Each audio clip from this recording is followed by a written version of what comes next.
Now, time to get you caught up on the news. New information this morning about a shooting investigation that also turned into a drug bust. Now several people are behind bars. Jordan Burgess is live with this morning's top story that you are seeing only on 2. Right now, police say that apartment won't be causing them any problems for a while. At this hour, a handful of people from the place are here in the Montgomery County Jail. And this just a night after police say that someone was arrested for shooting a person in the neck outside that apartment.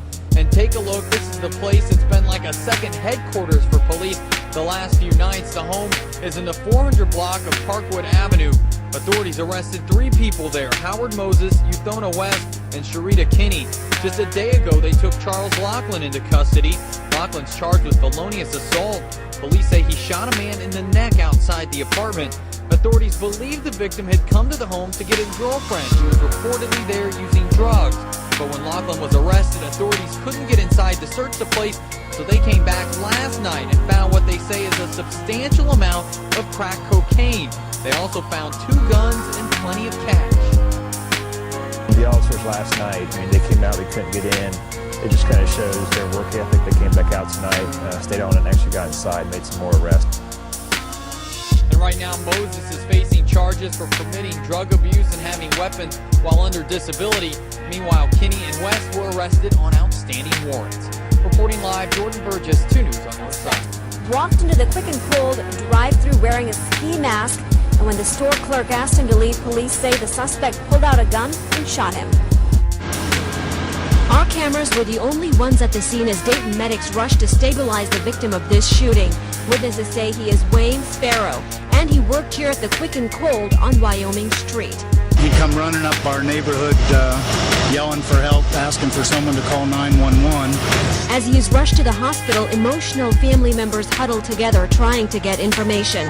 And just a couple miles away in the historic Inner East neighborhood of Samuel and Drummer Avenue, police surround 2 homes, guns drawn, some crouching, using their vehicles as shields after witnesses report hearing gunfire in the area.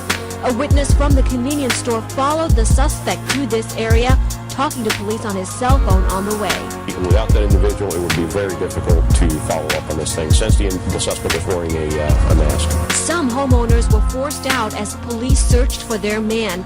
Behind the crime tape, dozens of residents stood outside on the street watching the drama unfold. Police finally found the suspect in a home on Drummer Avenue.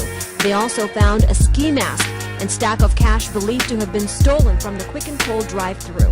1 dog was shot and killed in the chaos. There was a ferocious pit bull in the back. Actually, there are 2. One is chained in the back. The other one was inside the residence. Bolted out of the residence towards one of the officers who fired at the animal, and that animal is now deceased. Now tonight, the victim of that shooting is listed in stable condition at Miami Valley Hospital. Reporting live, Sonu Basu, 2 News on your side. Near a Dayton restaurant, killing one, injuring another. Police were called to Moe's Chicken in the 4,000 block of Free Pike around 11:30 last night. There they saw 2 men, each with handguns. Tonight, police believe they have a motive for this shooting. You believe it may be some sort of robbery, but I'm not totally sure on that quite yet. 23-year-old Chad DeWitt was pronounced dead at the scene. Another man who's 38 years old was taken to Miami Valley Hospital.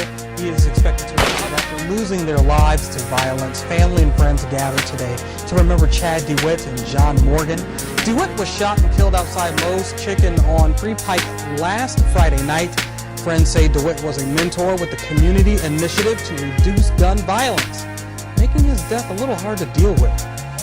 It really kind of hit close to home, this particular incident right here, but it's a 24/7 job, and we're still out there preaching the same message with the help of the community and everybody getting involved.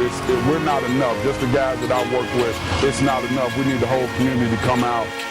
Morgan was found dead last week with a wound to his neck. Information in a fire that claimed the lives of 2 children and their mother in the Springfield neighborhood on Dayton's east side. Good afternoon, I'm Marcia Bonhart. The blaze began at about 9 last night in the 2800 block of East 1st Street. That's where Megan O'Rourke is live with details. I just talked to some neighbors who are gathering out here at the scene. They tell me they are in total disbelief and feel like this is a bad dream. But in reality, crews are out here right now working to get the home boarded up.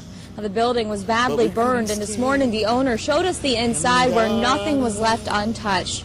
This front room is where officials tell me the fire started on a couch and quickly spread. According to fire investigators, 20-year-old Kennetha Gay's body was found in a back room, and they believe she was at one time outside the home but ran back in to get her children.